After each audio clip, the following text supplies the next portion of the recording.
Pokemon Let's Go is one of the most hated games in the franchise, and to be honest, it makes a lot of sense. After the explosion of Pokemon Go, fans of the games were anticipating the next big entry for the series on the Switch. But what they would get was nowhere near what they were expecting. A shameless cash grab Gen 1 remake made to try and get new players from the hype of Pokemon Go. Well, that's what a lot of people said at least. After all, the game seemed to incorporate a lot of Pokemon Go's mechanics and even sold a controller that was meant to be used exclusively in Let's Go. I mean, they even made the mascots of the game Pikachu and Eevee. But besides this, the biggest grievance people had was the seemingly random return to Kanto. If you're counting every instance of the region, Kanto had been remade at least 3 times now, so what's the point of yet another game revolving around it? Well, that's what I want to figure out today. Is Pokemon Let's Go Pikachu and Eevee just another Pokemon Company cash grab, or is it actually good? The game begins in Pallet Town, where we meet up with our friend Trace, and he says that we're going to get our first Pokemon today. So we head to the lab and no one is here, so we check the tall grass above Pallet Town and find him. Before Professor Oak can give us our Pokemon though, Pikachu appears out of the grass and he says that we should try to catch it. Now here's where we get the introduction to the new catching system exclusive to Let's Go, and honestly I think it's pretty cool, although it's not really doable when you're playing on handheld mode. Yeah, I guess when this game came out they expected you to buy its exclusive toy that came with it or just use the Joy-Cons for most of it, but I don't always want to play in docked mode. I mean, what if I had a Switch Lite? Well, whatever. We catch the Pikachu, but it runs off inside of the ball, which I didn't know was possible. But we meet with Professor Oak and Trace inside of the lab and end up picking Pikachu as our partner Pokemon.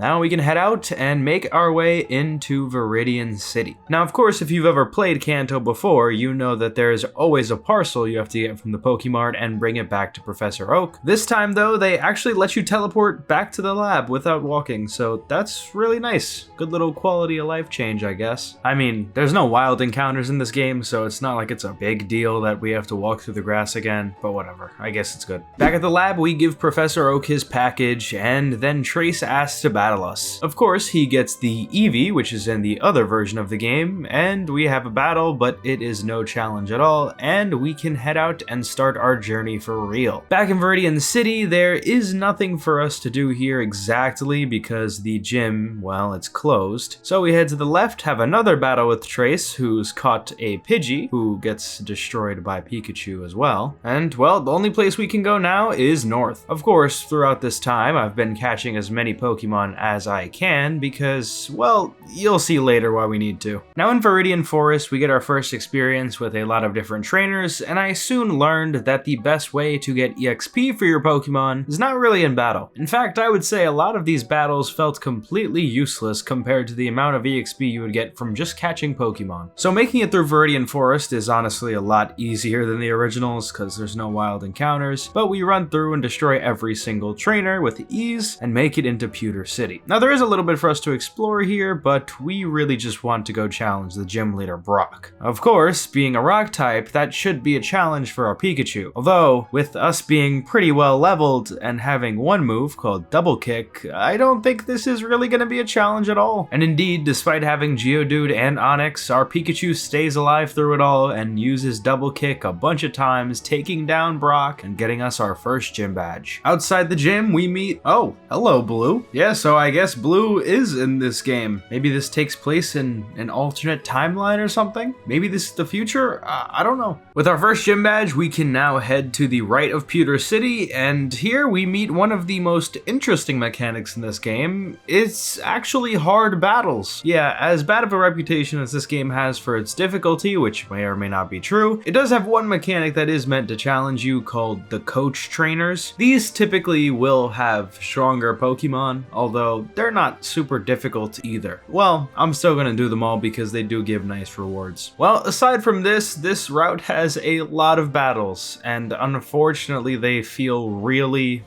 useless. They just don't give you much EXP at all, and you just can't really avoid them. Well, anyway, we make it through and head into Mount Moon, where Jesse and James, what are you doing here? Alright, so this definitely gotta be some alternate universe or something. I don't know. There's a lot of different characters characters here, that's for sure. Now I gotta say, Mount Moon is a lot more bearable when you don't have a random encounter every 2 seconds, that's for sure. We also find some Pokemon which I don't think were supposed to be here in any previous entry of Kanto, like Clefable. I swear this was a Pokemon you had to get through like Evolution or the Safari Zone or something, but it's here, so. It also looks very funny when you walk with it, just so large. Deep into the cave, we find a man who has these fossils here, and he doesn't really seem to want to share with us, so we battle him and he says fine, and we can take one fossil after the battle. We take one, head forward, and unfortunately Team Rocket appears and tries to rob us of our fossil, so we defend it and defeat them. With that, we can head out of the mountain and into Cerulean City. There is a gym for us to beat here, but first we meet up with Trace, who seems to be in a panic of sorts, so we have a battle with him. His team is exactly the same as before, except now he has an Oddish. So we beat him, and he tells us after that he just went into the Pokemon fanatic Bill's house, and instead of him being there, it was a speaking Pokemon.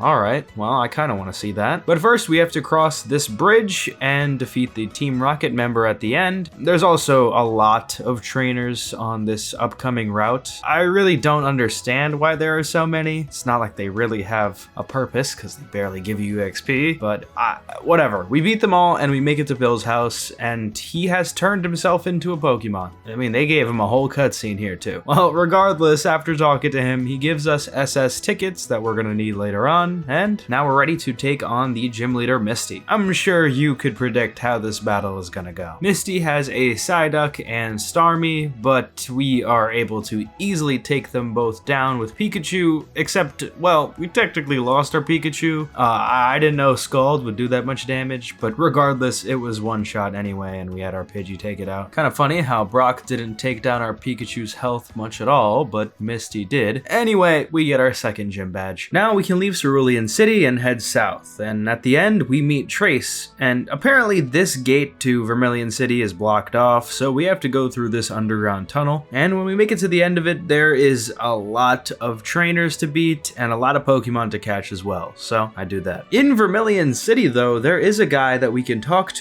and give some Growlithe, and he'll give us a Persian. While Persian might not be the greatest Pokemon ever, what it is cool for is the fact that you can ride on it, and it's actually faster than when you run. This is pretty cool, honestly. I'm gonna probably use this for a while. But with our new friend, we have a lot to do in Vermilion. First, we have to go to the SS Anne, which is just below here, and we use those tickets we got from Bill to get on with Trace. Right as we board the ship, we meet with Blue once again, and he warns us about Team Rocket. Alright, well, on this boat, there are a lot of trainers. Like, I mean, there's one in every single room. So after doing a lot of grinding and getting a really cute cutscene with Pikachu at the tip of the ship, we can actually find Trace once again. He says he just met with the captain of the ship and he could teach us a secret technique. But first, he wants to battle us, and his team is not really much different at all, actually. He just has a Pidgeotto, Eevee, and Oddish once again. So we beat him and head into the captain's room, where he seems to be very seasick. So we rub his back to make him feel all better, and he teaches us a secret technique called Chop Down. These basically replace HMs, and Pikachu can learn all of them without actually making them a move. In this case, we get the move for cutting down trees, and that allows us to enter the Vermilion City gym. The gym puzzle is pretty similar to what it always has been, but I think it's a little easier here. But as for the gym leader, Lieutenant Surge, his team has 3 Pokemon, a Voltorb, a Magnemite, and his Raichu. Pikachu is able to pretty easily deal with the first 2, however, the Raichu is quite strong. In fact, it takes down our Pikachu, and we have to do some interesting strategies to beat it. I decided to send Oddish out to poison it, and we basically stalled out the rest of the fight until we won, getting our 3rd gym badge. Outside of the gym, we meet up with Misty again, and she says that she could take us to the next area that we need to progress. Although, I don't really know if there was a reason to fast travel here, because it is quite literally 3 seconds away. I don't know, this seems like a little too much of hand-holdiness, but alright. So we run through Diglett's cave and meet up with Professor Oak's assistant that teaches us the secret technique Light Up. Now this is pretty much just HM Flash, so we can see in dark caves. Back in Cerulean City, we head into the Pokemon Center and find a man who can teach our Pikachu an exclusive move. Actually, there are a couple of these throughout the game, and I'm pretty sure Eevee can learn even more and better moves, but we'll get to that. Anyway, we head head to the right of the city and find a tree that we can now cut down with the secret technique, and we head through this route. About halfway through it, we get jumped by Team Rocket grunts, but fortunately, Lorelei from the Elite Four comes to save us. I mean, that's one of the coolest entrances I've ever seen. After handling Team Rocket, we have to go through this super long cave with a lot of battles. We end up getting pretty strong from it though. Eventually, we end up in Lavender Town, one of the coolest places in all of Kanto. Now, of course, we have to go to the Pokemon Tower, and Trace is here too. He offers to battle us, and for the first time in a while, his team is significantly different. While he still has a Pidgeotto, he now has a Gloom and a Jolteon, although he isn't that much of a challenge for our team. But despite this victory, we can't really continue in the Pokemon Tower much because there is a ghost blocking the way. And when we head back outside, we find Jessie and James kidnapping a Cubone who's looking for its mother. That is just no good. So of course, we gotta follow them to Celadon City to help that Cubone out. Well, the path to Celadon is quite long and arduous, but when we make it here, we meet with Brock, who gives us the T to get those crossing guards to move out the way and let us through. Definitely a little more explicit than how the other games had you get the T, but I'm not gonna complain about that. Now, originally I wanted to go take on the gym here, but I realized I'm not really strong enough to defeat it actually, so I decided to put it off till later. For now, I'm gonna go to the Team Rocket headquarters and save that Cubone. Their headquarters is hidden in the game corner, which is unfortunately not available for us to play. What a shame, but I guess maybe kids shouldn't be learning how to gamble. In the Team Rocket hideout, we have to do a lot of battles with grunts and complete a huge slide puzzle, and eventually we make it to the deepest layer. First, we have to battle Jessie and James in a double battle, who are not much of a challenge for us at all, and then we battle Archer, which I believe is the main villain of Team Rocket in Heart Gold Soul Silver, so pretty interesting callback there. And then finally we battle Giovanni with his Persian and Rhyhorn. And I gotta be honest, none of these battles were particularly hard at all. I guess that's just the power of our Pikachu. After defeating Giovanni, we can save the Cubone, and he also gives us the Sylph Scope, which is gonna be very helpful for the Pokemon Tower. Now we can head back to Lavender Town and into the Pokemon Tower, where the Sylph Scope reveals all of these ghosts are just Pokemon too. Now there are a lot of battles here. I mean, it feels like way more than there ever has been, but maybe that's just an illusion. While higher up, we get a really emotional cutscene where the Cubone meets with its mother, Marowak. I mean, this is kind of the point of the game where I realized that they put a lot of effort into this. I mean, they didn't have to do this cutscene, but I really liked it. It helped feel the impact of what we really just helped this Cubone do. Find peace with its mother who has passed on.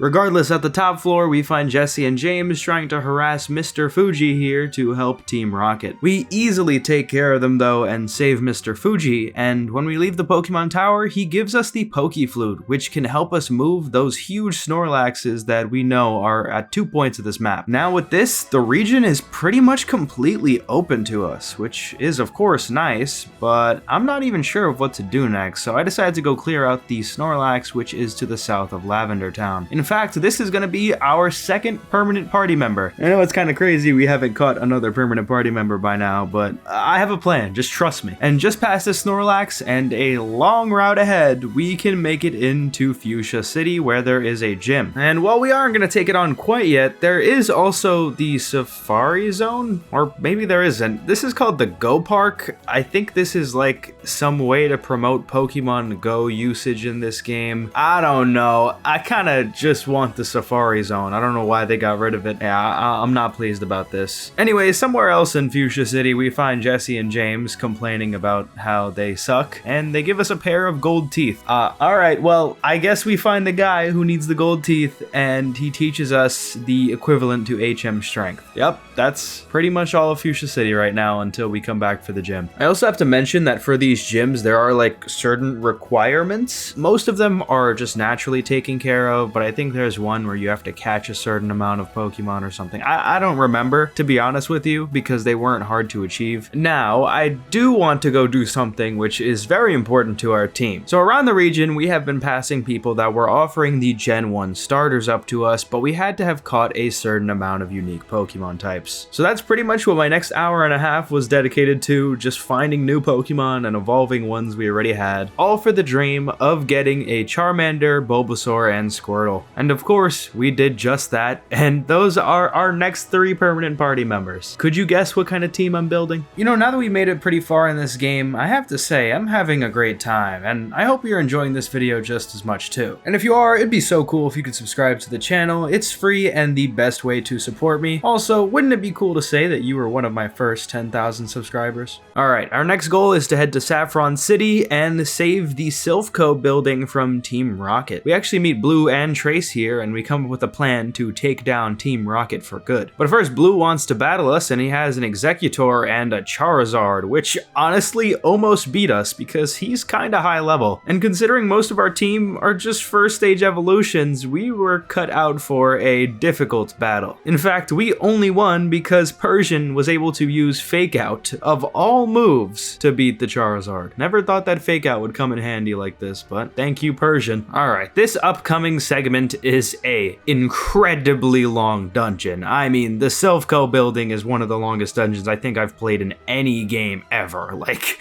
there are so many battles, and it's a giant maze of teleporters. It's like 11 floors. Well, yeah, I'm not gonna show everything, but I just want you to know that we did evolve some of our Pokemon here too. But very, very deep into Silphco, we run into Archer and a Team Rocket Grunt, and with the help of Trace, we easily defeat them in a double battle. Around this time, we also get our last party member, Lapras. Yeah, if you couldn't tell, we're using Red's team from Hard Gold. But now we've made it to the last floor of Silphco, and we have to make it through Jesse and James once again until we can reach Giovanni. Now, he seems to be trying to harass the Silphco president into working with him, but he doesn't seem too keen on helping. So we end up battling Giovanni once again, and he has the same team, except now he has a Nidoqueen. Sadly, it's actually harder for us to defeat him this time around, and it doesn't really help that 3 of our Pokemon are essentially useless because they're not fully evolved. Regardless, we do end up defeating him. Afterwards, Giovanni leaves the building with all of Team Rocket, and then we get a Master Ball from the president. After this, we have a couple more things to do in Saffron City. First, we take on the Karate Dojo to train up for the gym, and then we take it on. The requirement for this gym is having a Pokemon that's at least level 45, which our Pikachu is, although I think I ended up vastly underestimating the strength of Sabrina because we could not beat her. There's just no way to with these 3 useless starters right now. So I decided to head back down to Fuchsia City to take on Koga. Now, Koga was definitely a challenge as well. He started off with a Weezing that just used Explosion and almost took our Pikachu out. I mean, luckily we survived, but damn. Then he had a Muck, which kept trying to stall out and poison our Pokemon using Protect. It was really annoying, honestly, but eventually we whittled it down. Then he had a Golbat, which fortunately our Pikachu could one-shot, although his last Pokemon is Venomoth, and to be honest, it was stronger than I expected. But Snorlax was able to get the job done, getting us our 4th gym badge against someone who I think is supposed to be a later gym. Well, I guess you can be Kanto in whatever order you want. We also did get our Venusaur after the battle. Still 2 more evolutions to go though. Now is a good time to train our Pokemon up actually, because these next few gyms might be a bit of a challenge. Now, you remember Cycling Road from the original games? Well, there's no more cycling, sadly, so it's just a normal route. There are a bunch of trainers here, and alright, well, we find another shiny, although I wouldn't say it's a particularly rare one because it's a free shiny you get in Legends Arceus, but you know what? I'll take it. I'm not gonna use it though. Also on this route, if I wanted to, I could have gotten Eevee, even though this is Let's Go Pikachu. Alright, well, after a lot of grinding, we've finally evolved all of our Pokemon. We got a Charizard, Blastoise, Venusaur, Snorlax, Lapras, and of course our Pikachu, and we're ready for anything. So, we head back to Sabrina. She starts off with a Mr. Mime, which gets destroyed by our Pikachu. Then she had a Slowbro, which used Yawn on us, unfortunately making us switch, but we still hit it with a Thunderbolt, making it one-shot, and then Lapras finished the job. Next she had a Jinx with Psychic, which is definitely a really strong move, and I had to maneuver around some of my guys so I didn't lose anyone. But after eventually cycling back to Pikachu, we can Thunderbolt it and take out the Jinx. And her last Pokemon is Alakazam. I tried using Blastoise a little bit to get a hit off, but then I realized Snorlax might just be better better, and I used it to take her out, and we get the next gym badge. So at this point, I thought that I actually got the gym badge in Celadon City. I just completely forgot. But I wanted to go get the HM Surf version of the secret technique, whatever. So we head back to Fuchsia City, and around the Go Park area, you can learn the technique. I mean, I even made my way to the Seafoam Islands where we found a legendary Pokemon, Articuno. I mean, I don't really have any interest in using these guys, but it's kind of funny I went all this way without realizing, oh, I didn't even get like what was supposed to be the 4th gym badge. But yeah, even though it would have been a super easy win at this point, I still decided to head back to Pallet Town and surf down to Cinnabar Island where the next gym was. But first, before we can go there, we have to go through this mansion here, which is very scary and abandoned. I mean, I at least remember it being more scary than it actually is. Here, you learn a little lore about Mewtwo, and then you eventually find the key to open the gym. And this is definitely one of the most unique gyms out there. It's a quiz show. Yeah, I mean, that's cool. Regardless, we have to face the gym leader, Blaine. And not for nothing, but his team is pretty good. He's got a Magmar, Rapidash, Arcanine, Ninetales. I mean, these are strong Pokemon, but the problem is that they're all fire type. And, well, our Pikachu knows a water type coverage move. We have a Blastoise and also a Lapras. So, I mean, it's safe to say that this gym was never that much of a challenge for us in the first place. After the gym, we meet up with Trace outside, and he says that there is that gym in Viridian City that we need to head to. So I went there, but it wasn't open, and I couldn't figure out why. And then finally I realized I never did the gym in Celadon. Now at this point, our Pikachu was level 55, and Erica's was 33. And Pikachu knows a flying type coverage move, and we had a Charizard, but we didn't even need him. Pikachu just rolled this gym.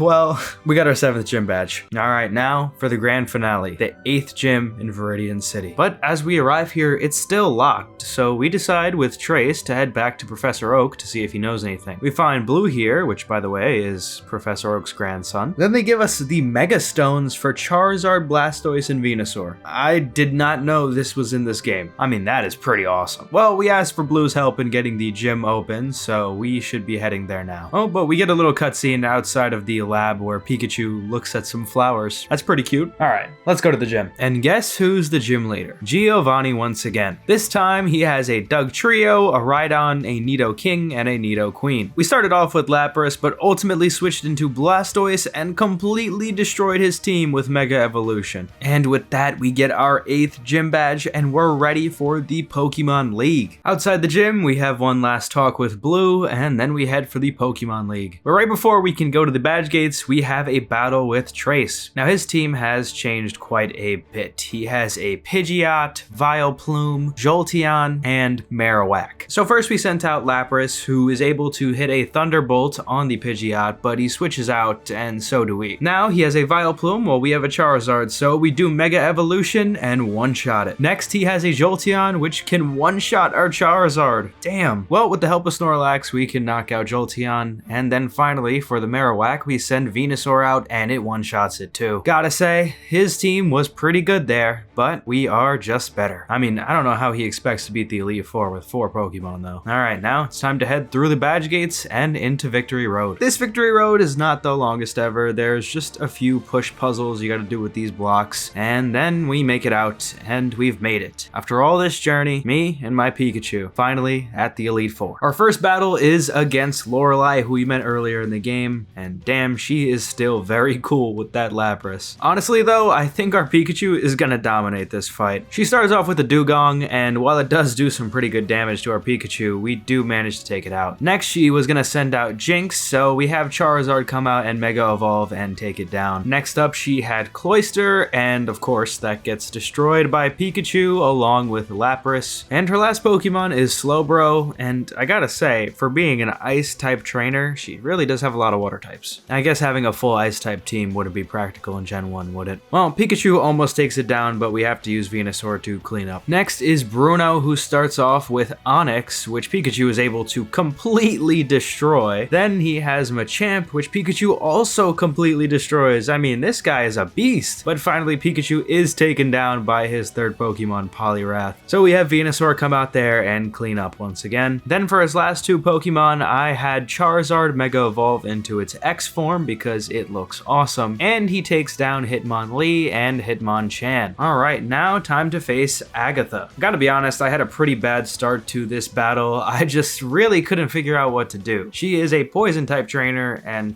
I couldn't really find a good answer to it. I just didn't really have any psychic moves or ground type moves, so I was screwed. Well, I still tried my best, and I rotated around my Pokemon a lot. She has an Arbok, 2 Gengars, a Golbat, and a Weezing. Our super strong Pikachu is able to put a dent into her team, but I'm not gonna lie, this was the biggest team effort ever. I did make sure to give good coverage moves to some of my Pokemon, especially like Blastoise with Dark Pulse, which helped against the Gengar, and Thunderbolt on my Lapras. But yeah, this is probably one of the toughest battles I've had yet. Alright, now it's time for the last Elite Four member, Lance. I have very high expectations for this battle. Well, maybe not. Okay, so Pikachu completely destroyed his first 3 Pokemon. Seadra, Aerodactyl, Gyarados pretty much didn't stand a chance against our Pikachu. He finally sent out Charizard, and even though I probably could have took it out with Pikachu, I sent out Blastoise and Mega Evolved it. Yeah, it didn't stand a chance. And then his last Pokemon, Dragonite. We did some chip damage with Charizard to it, but eventually I decided to use Lapras and finish it off. And yeah, we finished the Elite Four. That was not a challenge at all. Oh, but that's not it. We have one battle left, and it's against Trace. Here he starts off with Mega Pidgeot. I don't know where he got that Mega Stone for it, but alright. It's actually able to tank a Thunderbolt from Pikachu too, which is kinda shocking. But despite his best efforts and getting paralyzed twice and using a potion, he does not stand a chance against these Thunderbolts, and he gets taken down. Next is Vileplume, so of course we send out our Charizard to handle it. We also did go ahead and Mega Evolve it here too. Alright, next is his Jolteon, and I won't make the same mistake as last battle, and I'm gonna swap in Snorlax before Charizard gets taken down.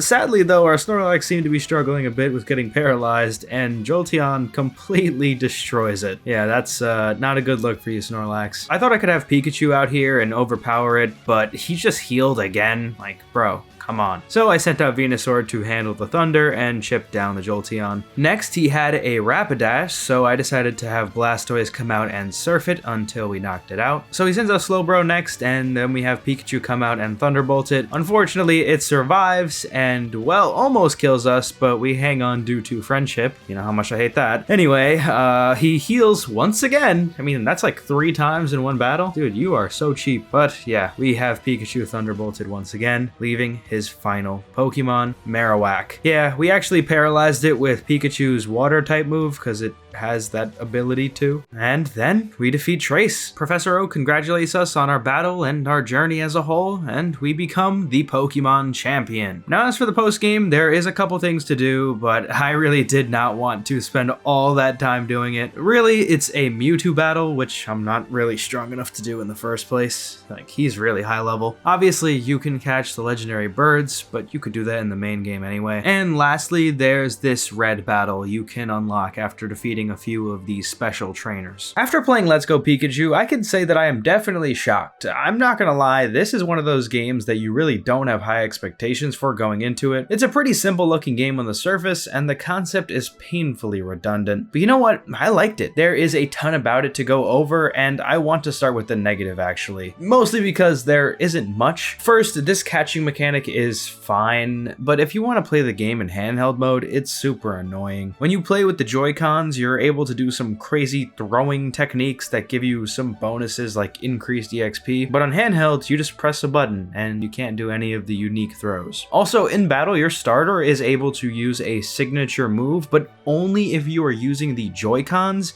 because you have to shake it to activate the move. Meaning, if you are playing this on a Switch Lite, which by the way is the console of choice of the target demographic of this game, you'll be unable to perform some of the actions in Let's Go. This is just stupid, outright dumb. As for the difficulty, I know a lot of people criticize this aspect of the game. I'm not gonna nitpick at it too much because it's clearly meant to be easier than most games, but regardless, I don't think it is a mindless experience to go through. I don't really have much to say about it than that. I mean, if you're playing Let's Go for the difficulty, you're kind of wasting your time. Like, I didn't use a single item in battle the entire playthrough. Your Pikachu or Eevee are just gonna be over leveled and dominate the entire game. It's just how it is. But besides this, the battle system in general is stripped down a lot too. There aren't any held items or abilities, which just kind of feels wrong at this point. But they still have friendship mechanics like surviving on 1 HP or healing status ailments naturally, which, as you might know by now if you've seen my BDSP playthrough, really bothers me sometimes. And the last thing regarding battling, there are exclusive values in this game called Combat Power and Go Power. Combat Power, which is unfortunately abbreviated through the entire game, measures the overall strength of a Pokemon, and Go Power is basically the more broken equivalent to EVs. Go Power is seemingly pretty broken though, and a little overkill for how easy this game is already. Outside of battle, I don't really have much to say negatively, but I remember hearing a lot about how Trace is a bad rival. Well, I definitely don't agree, and I think he's kind of charming in a way. It's not a match for how Blue felt as a rival, so fair enough. Now, I know it just seemed like I dogged on Let's Go for a while and that I hate it, but I assure you, I have so much more good to say about it than bad. First of all, the concept of this game is adorable. Whether you choose Pikachu or Eevee, there are super cute cutscenes spread throughout the game of your partner just doing random stuff, and really, this was the highlight of the experience for me. I always love to see these cutscenes. I mean, let's be honest with ourselves. We all fall for the cute things in Pokemon. I mean, who doesn't love having a Pikachu on your shoulder and an Eevee on your head? There are a couple ways to customize your character and partner, and while this isn't the most diverse customization ever, it's still nice that it's here. Also, with your partner, you're able to play with it and give it berries, but I rarely use this except when using secret techniques, which replaces HMs in this game. Well, besides your partner, this is another game that you can have Pokemon follow you around, which is really the best feature ever, especially since you're encouraged to catch a lot of Pokemon, which is nice because there are so few after all in Gen 1, and it really makes you explore all of your options in Kanto. Well, I kind of just ended up using Red's team from Heart Gold since you can get all of the starters in Let's Go,